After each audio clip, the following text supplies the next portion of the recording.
Hello student, मैं हृदय SCG institute से। तो आज हम साइंस का पहला चैप्टर पढ़ने वाले हैं और उसमें एक छोटा सा टॉपिक उठाएंगे, बैलेंस द केमिकल इक्वेशन। ठीक है, तो सबसे पहले हमारे पास एक इक्वेशन दे रखी है HNO3 प्लस CaOH का होल ट्वाइस एरो CaNO3 का होल ट्वाइस प्लस में H2O। ठीक है, तो पहले मैं आपको एक चीज क्लियर कर देता हूँ एक एग्जांपल से कि इसका बेसिक लेवल क्या होता है। तो दोस्तों, आप चाय बनाते हो तो चाय में आप चाय पत्ती डालते हो, पानी डालते हो, दूध डालते हो। ठीक है, तो चाय बनने के बाद जब चाय रेडी हो जाती है तो वो सारी चीजें जो होती हैं, इंग्रेडिएंट्स होते हैं, वो चाय में होती हैं। ठीक है, इसी तरह से ये क्या है, जो ये रिएक्टेंट साइड है हमारी, जो भी एटम्स यहाँ पर प्रेजेंट होंगे वो हमारे प्रोडक्ट साइड में भी प्रेजेंट होंगे। जैसे यहाँ पे एक बार चेक कर लेते हैं, हाइड्रोजन है, ठीक है, नाइट्रोजन है, ये भी ठीक है, और ऑक्सीजन है, ठीक है, कैल्शियम है, ठीक है। अच्छा, ये रिपीट में नहीं लिखने हैं, जो एक बार आ गया है उसे एक बार लिख देना है। ठीक है, उसके बाद जो एटम्स आपने यहां पर लिखे हुए हैं वही सेम आपको प्रोडक्ट साइड में लिखने हैं। तो ये क्या हो गया, H N नाइट्रोजन, ऑक्सीजन और कैल्शियम। ठीक है, उसके बाद अब हमें जो मेन काम है हमारा वो ये है कि इंडिविजुअली एटम्स को हमें काउंट करना है। देखिए यहां पर एक H है और प्लस यहां पर दो H है, तो एक H प्लस दो H कितने हो गए, 3। तो 3 हाइड्रोजन आपके यहां पर हो गए। ठीक है, नाइट्रोजन की अगर मैं बात करूं तो नाइट्रोजन देखिए यहां पर सिंगल है, तो नाइट्रोजन कितना हो गया, यहां पर 1 हो गया। ठीक है, उसके बाद ऑक्सीजन को काउंट करेंगे हम, यहाँ पर 3 ऑक्सीजन है प्लस और 2 ऑक्सीजन ये है, तो 3 + 2 कितना हो गया, 5। तो 5 ऑक्सीजन आपके यहाँ पर है। इधर देखिए कैल्शियम, कैल्शियम अकेला है तो कैल्शियम कितना हो जाएगा, 1 हो जाएगा। ये आपको सबसे पहला काम, आपको बैलेंस इक्वेशन करना। जब बैलेंस इक्वेशन करेंगे आप तो सबसे पहला काम जो है आपको इंडिविजुअली एटम्स को क्या करना है, उनके काउंट करके लिख देना है। अब इस साइड में देखिए आप, हाइड्रोजन यहाँ पर कितने हैं, 2 हैं, तो 2। नाइट्रोजन यहाँ पर कितने हैं, 2 ये रहे, 2 ये आ गए। ऑक्सीजन यहाँ पर देखिए थोड़ा सा ये ट्रिकी है, यहाँ पर ये चीज देखनी है आपको, 3 × 2 = 6 प्लस 1 7। तो यहाँ पर ऑक्सीजन कितने होंगे, 7 होंगे। अच्छा, कैल्शियम यहाँ पर कितना है, 1 है। ठीक है, ये करने के बाद नेक्स्ट स्टेप जो होगा आपका वो ये होगा कि कौन सा एटम किसका दुगना हो रहा है।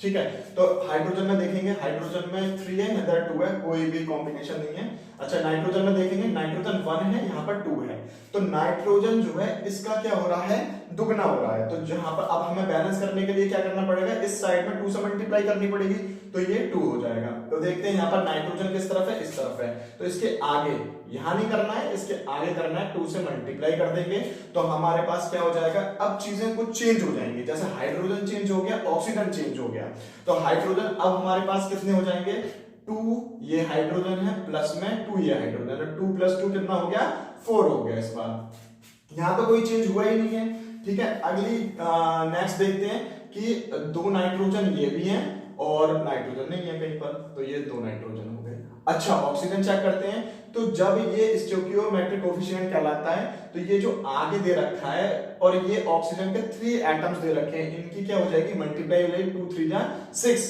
प्लस 2 ये रहे, तो 6 + 2 कितना हो गया, 8 हो गया। अच्छा, कैल्शियम में कोई चेंज नहीं आया तो इसको रहने देंगे। अच्छा, फिर देखते हैं कौन सी चीज किसकी दुगनी हो रही है, तो यहाँ पर जो हाइड्रोजन है वो इसका क्या हो रहा है, दुगना हो रहा है। तो इस तरफ राइट साइड में हम देखेंगे कि हाइड्रोजन किस तरफ है और उधर 2 से मल्टीप्लाई कर देंगे तो क्या हो जाएगा, हमारे पास 4 आ जाएगा। ठीक है, तो हाइड्रोजन साइड में हम चेक करते हैं एक बार, ये 2 है हमारा। ठीक है, तो 2 × 2 = 4, नाउ अब ये हो गया 4। ठीक है, अब क्या चेंज हुई, ऑक्सीजन, ऑक्सीजन कितने हैं, 2, और ये कितने हो गया, 2 × 3 = 6 प्लस में 2, तो कितना हो गया, 6 + 2 कितना हो जाएगा, 8 हो जाएगा। सॉरी, 2 × 3 = 6 प्लस 2, ठीक है, हाँ 8 ही हो जाएगा ऑक्सीजन के केस में। ठीक है, नाइट्रोजन के केस में नहीं, ऑक्सीजन के केस में होगा। ऑक्सीजन हम देख रहे हैं। ठीक है, उसके बाद हमें क्या करना है, नाइट्रोजन में कोई चेंज नहीं आया, सिर्फ हाइड्रोजन में और ऑक्सीजन में चेंज आया है, तो वो हमने चेंज लिख दिया है। अब हमें ये चेक करना है कि सारे एटम्स क्या इक्वली हैं, बैलेंस हैं। तो हाइड्रोजन देखिए 4 4, 2 2 नाइट्रोजन, ऑक्सीजन 8 और ऑक्सीजन 8, कैल्शियम 1 है, कैल्शियम 1 है, तो यहां पर हमारे पास ये इक्वेशन जो है बैलेंस्ड हो गई है। अब हमारे पास दूसरा एग्जांपल है NaOH sodium hydroxide plus H2SO4 sulphuric acid gives Na2SO4 plus H2O। ठीक है, तो ये मैंने पहले से लिख रखे हैं कि हमारे पास कौन कौन से यहाँ पर एटम है इंडिविजुअली, जैसे सोडियम है हमारे पास, ठीक है, ऑक्सीजन है और हाइड्रोजन है और सल्फर है। तो जो चीज इधर होगी वही चीज इधर भी होगी। तो एक बार हम इनको काउंट कर लेते हैं, फिर इनको बैलेंस करते हैं। तो सोडियम हमारे पास क्या है, सिर्फ एक है इस तरफ। अच्छा, ऑक्सीजन को चेक करते हैं। ऑक्सीजन हमारे पास एक ये है और 4 ये हैं, तो 1 प्लस 4 कितने हो जाएंगे, 5 हो जाएंगे। ठीक है। अच्छा, हाइड्रोजन को चेक करते हैं एक बार। हाइड्रोजन ये है हमारे पास 1 और 2, तो कितने हो गए, 3 हाइड्रोजन हो गए हमारे पास। अच्छा, सल्फर जो है वो एक ही है, तो सल्फर हमारे पास 1 हो जाएगा। अब इधर चेक कर लेते हैं प्रोडक्ट साइड में कि जो है हमारे पास सोडियम कितने हैं, 2 हैं, तो 2 सोडियम आ गए। अच्छा, ऑक्सीजन कितनी है हमारे पास, 4 तो ये हैं और 1 ये है, 4 और 1 5। ठीक है। उसके बाद हाइड्रोजन चेक करते हैं। हाइड्रोजन हमारे पास ये है, 2 हाइड्रोजन है और तो है नहीं, तो 2 हाइड्रोजन हो गई। अच्छा, सल्फर हमारे पास एक ही है, तो सल्फर हमारे पास 1 आ गई। ठीक है। अब दूसरा स्टेप जो मैंने अभी पहले बताया था वो क्या होता है कि कौन सा एटम किसका दुगना हो रहा है। तो आप चेक करिए, सोडियम जो है यहां पर 1 है और यहां पर कितने हैं, 2 हैं, तो हम सोडियम के इस तरफ रिएक्टेंट साइड में 2 से मल्टीप्लाई कर देंगे। ठीक है। अब देखिए क्या क्या चीजें चेंज होती हैं।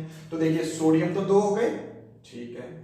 अच्छा, ऑक्सीजन कितने हो गए, 2, तो ये हो गए प्लस में 4, तो कितने हो गए, 6 हो गए। अच्छा, हाइड्रोजन एक बार चेक कर लेते हैं, 2 ये हो गए और 2 ये हो गए, तो 2 और 2 कितने हो गए, 4 हो गए। ठीक है। सल्फर में कोई चेंज नहीं आया, ना इस तरफ हमारे पास कोई चेंज आया। अच्छा, अब दोबारा देखिए कि कौन सी चीज किसकी दुगनी हो रही है। बिल्कुल सही बात है, हाइड्रोजन और हाइड्रोजन एक दूसरे के दुगने हो रहे हैं। तो इस तरफ ये 4 हैं, इधर 2 हैं। अगर मैं इधर 2 से मल्टीप्लाई कर देता हूं हाइड्रोजन साइड में, तो इक्वल हो जाएंगे। चलिए चेक करते हैं। तो 2 तो ये मल्टीप्लाई कर दी मैंने, तो 2 दूनी कितने हो गए, 4, तो अब यहां पर कितने हो जाएंगे, 4। ठीक है।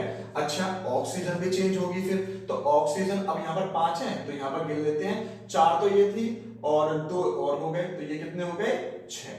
ठीक है। अब देखिए, sodium 2, sodium 2, oxygen 6, oxygen 6, hydrogen 4, hydrogen 4 और सल्फर में तो नो चेंज है, तो हमारी इक्वेशन क्या हो गई, बैलेंस्ड। अगर नहीं समझ में आया हो आपको तो प्लीज कमेंट सेक्शन में कमेंट करके बताइए, मैं और अच्छे से समझाने की कोशिश करूंगा। जब तक के लिए थैंक यू।